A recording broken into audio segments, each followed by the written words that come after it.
ராசியினருக்கு பாதி கிணறு தாண்டி வச்சுருந்தாங்க சொல்லுவேன். மார்ச் மாதம் உங்களுக்கு கண்டிப்பாக பல இடத்துல உங்களுக்கு நல்ல சப்போர்ட் கிடைக்குது. ரொம்ப ரிலாக்ஸாக இருப்பீங்க.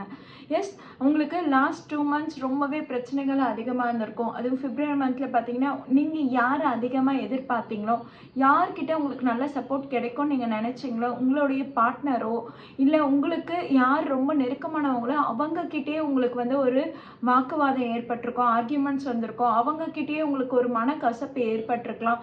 உங்களுக்கு கடந்த 4 வருடமாகவே பார்த்தீங்கன்னா பிரச்சனைகள் அதிகமாக இருந்திருக்கும். இப்போ பார்த்தீங்கன்னா நிறைய உங்களுக்கு வந்து எக்ஸ்பீரியன்ஸ் கிடைச்சிருக்கும். ஒரு மெச்சூரிட்டி லெவலுக்கு நீங்கள் வந்திருப்பீங்க. யார்கிட்ட என்ன சொன்னால் போதும், எவ்வளோ சொன்னால் போதுன்ற அந்த மெச்சூரிட்டி லெவலை நீங்கள் ஹேண்டில் பண்ணியிருப்பீங்க.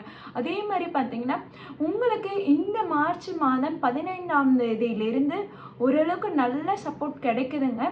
உங்களுக்கு வந்து பார்த்தீங்கன்னா 8ஆம் இடத்துல புதன், செவ்வாய், ராகு இது மட்டும்தான் உங்களுக்கு கொஞ்சம் தொல்லை கொடுத்தாலுமே சரி, உங்களுக்கு 9ஆம் இடத்துல சனியோட சுக்கிரன் இணைவு பெறதுனால பார்த்தீங்கன்னா உங்களுக்கு நல்ல பாக்கியங்களை அள்ளி வழங்க போறாரு.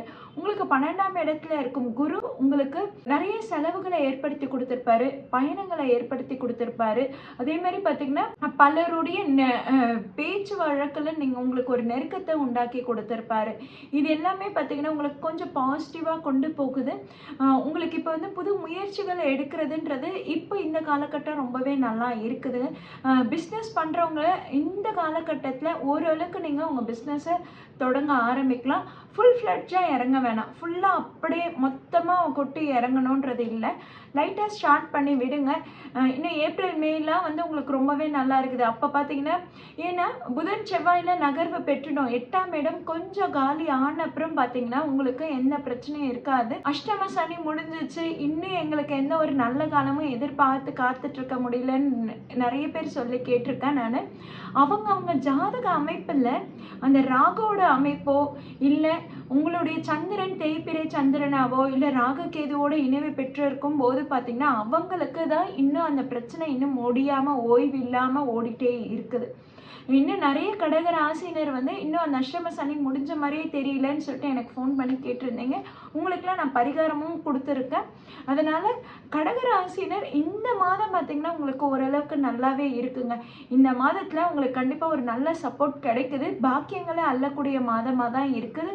அதனால் ஃபினான்ஷியல் வைஸும் சரி, நீங்கள் ஒரு லோன் அப்ளை பண்ணியிருக்கீங்க, ஒரு இஎம்ஐக்காக காத்துட்ருக்கீங்க, எனக்கு அதுக்கு அமௌண்ட் கட்டணும் அதுக்காக காத்துட்ருக்கீங்கன்னா இந்த மந்த்தை எப்படியாவது அடித்து பிடிச்சி நீங்கள் அதை முடிச்சிடுவீங்க.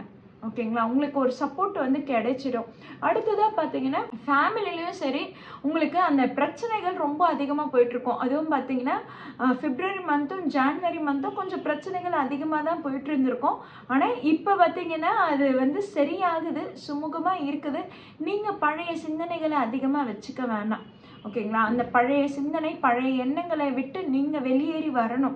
ஓவர் திங்கிங் பண்ணாதீங்க. ஓவர் திங்கிங் பண்ணாமல் இருந்தீங்கன்னா உங்களுக்கு பல பிரச்சனைகளை தவிர்க்கலாம். அதாவது என்னென்னா இப்போ பிரச்சனையே இருக்காது ஃபேமிலியில் வந்து. இப்போ வந்து உங்களுக்கு பிரச்சனைகள் அதிகமாக இருக்காது.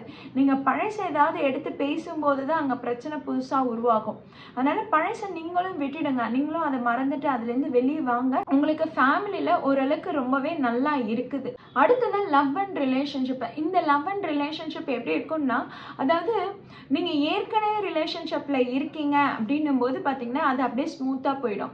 புதுசாக ஏதாவது லவ்வில் இன்வால்வ் ஆகுறீங்கன்னா கொஞ்சம் ஹோல்ட் ஆன் பண்ணி பெட்டராக நீங்கள் வந்து இன்னும் கொஞ்சம் பொறுமையாக இருக்கிறது நல்லது. ஏன்னா இந்த காலகட்டத்தில் உங்களுக்கு தேவையில்லாத ஆசைகள் கூட உருவாக்கக்கூடிய காலகட்டமாக இருக்குது. உங்களுக்கு செட்டே ஆகாதவங்கிட்ட நீங்கள் வந்து போய் ப்ரொப்போசல் பண்ணி அதுக்கப்புறம் அது எனக்கு செட் ஆகலை, அவங்க எனக்கு அக்செப்ட் பண்ணிக்கலாம் அப்படின்ற அந்த வருத்தம் உங்களுக்கு அதிகமாக ஏற்படுறதுக்கான வாய்ப்புகள் இருக்குது. அதனால் ஏற்கனவே லவ் அண்ட் ரிலேஷன்ஷிப் இருக்குன்னா அது நீங்கள் ஃபேமிலிக்கு தெரியப்படுத்துங்க. உங்களுக்கு கண்டிப்பாக ஒரு நல்ல சப்போர்ட் கிடைக்கும். அவங்க உங்களுக்கு க்ரீன் சிக்னல் கொடுத்துருவாங்க. புதுசாக லவ் பண்ணுறீங்க, இப்போ தான் எனக்கு இன்ட்ரெஸ்ட் வந்திருக்குன்னா இப்போவே போய் ப்ரொப்போசல் பண்ணாதீங்க. ஒரு 1 or 2 months வெயிட் பண்ணுங்கள். அவங்க வந்து ஒன்று மனசு மாறலாம், இல்லை நீங்களே கூட மனசு மாறிக்கிறதுக்கான வாய்ப்புகள் இருக்குது. அதுவும் குறிப்பிட்டு இந்த பிப்ரவரி மந்த்து தான் உங்களுக்கு வந்து இன்ட்ரெஸ்ட் வந்திருக்கு, மார்ச் மந்தில் தான் இன்ட்ரெஸ்ட் வருது அப்படின்னும் போது பார்த்தீங்கன்னா உங்களுக்கு கண்டிப்பாக அது வந்து நீங்களே மனசு மாற்றிப்பீங்க. அதனால் இந்த 1 month நீங்கள் வந்து போய் ப்ரப்போஸ் பண்ண வேணாம். மேரேஜ்க்காக காத்துட்ருக்கீங்க அப்படின்னும் போது பார்த்தீங்கன்னா உங்களுக்கு அலைன்ஸ் நல்லதாகவே வரும்.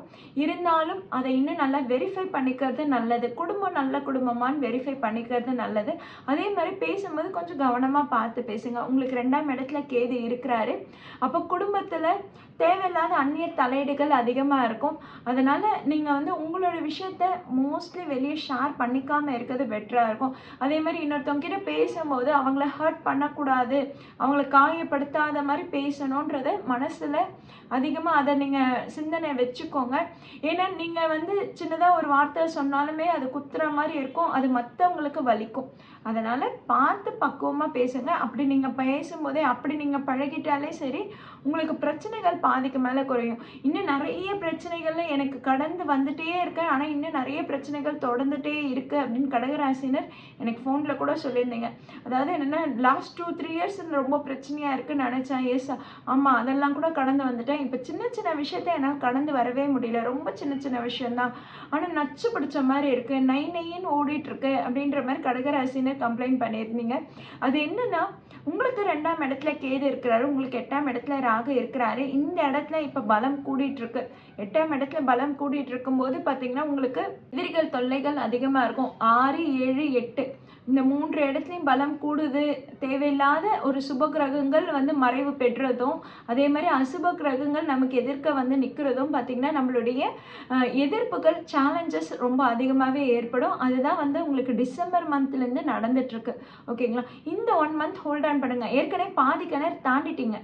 ஏன்னா உங்களுக்கு 9ஆம் இடத்துல மார்ச் 2ஆம் தேதி சுக்கிரன் வந்துடுறாரு. மார்ச் 15ஆம் தேதி சூரியனும், உங்களுக்கு 2ஆம் அதிபதியான சூரியனும் உங்களுக்கு 9ஆம் இடத்துல வந்துடுறாருன்னும் போது பார்த்தீங்கன்னா அங்கே உங்களுக்கு மார்ச் 15லேருந்து ரொம்பவே நல்லா இருக்குது.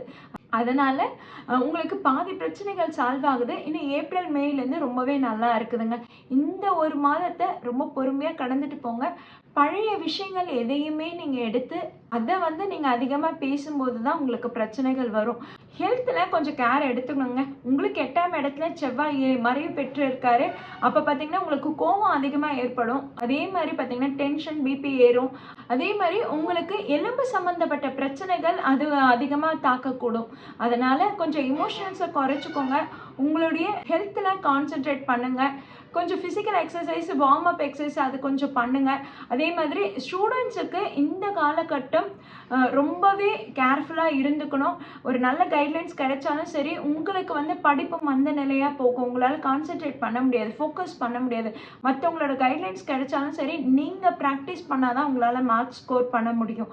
ஏன்னா உங்களுக்கு 8ஆம் இடத்துல செவ்வாய் புதன் மறைவு பெற்றிருக்கிறதுனால பார்த்தீங்கன்னா உங்களால் அதில் ஃபோக்கஸ் பண்ண முடியாது. அதனால் இன்னும் அதிகமாக டைம் ஸ்பெண்ட் பண்ணி படிங்க.